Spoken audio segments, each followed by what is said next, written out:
Is artificial intelligence the next step in evolution? Now, while computers taking over may sound like the stuff of science fiction or Hollywood movies, what if I told you that the concept is actually more realistic than you may have thought? Hello, my name is Ryan Williams, and today I hope to convince you all on why we need to closely monitor AI development. So first of all, what is AI? Well, artificial intelligence refers to the development in theory of computers being able to do tasks that would normally require human intelligence. So while this sounds advanced and complicated, what you may not realize is that you're most likely using some form of AI every single day. So, for example, are you using Siri on your iPhone? Well, if you are, you're using a voice recognition feature of an AI. Are you putting a Snapchat filter on before you take a selfie? Well, if you are, you're using a visual perception feature of an AI. Now, thanks to companies like Google, we actually have computers that are able to drive cars now. So think about this from a historical context, for example.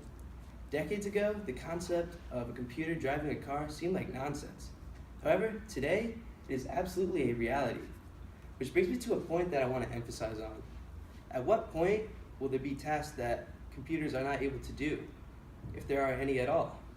What role will humans serve, and why would you not want to choose a computer over a human? Now, going even deeper into this, what would happen if a computer was able to program another computer?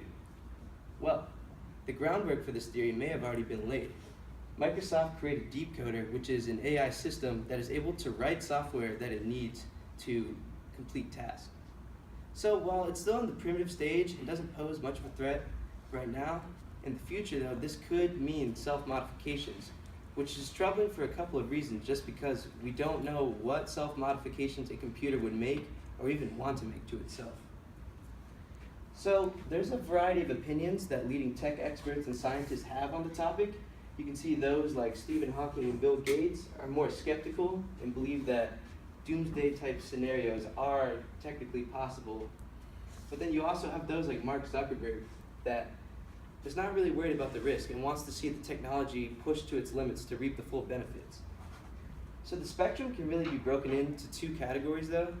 Is those like Zuckerberg who just want to see it pushed as far as possible, and then those like Elon Musk that are, well, they want to use AI, but they want to slow it down, know what we're getting into first, and just make sure the whole process is refined. And I actually agree with Musk here, which leads me to my call to action. I ask each of you to urge your government to pass regulations that would monitor closely and slow down the progress of AI.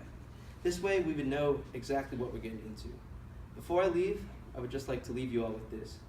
Do you really want to live in a world where computers are better at everything than humans? Thank you for your time.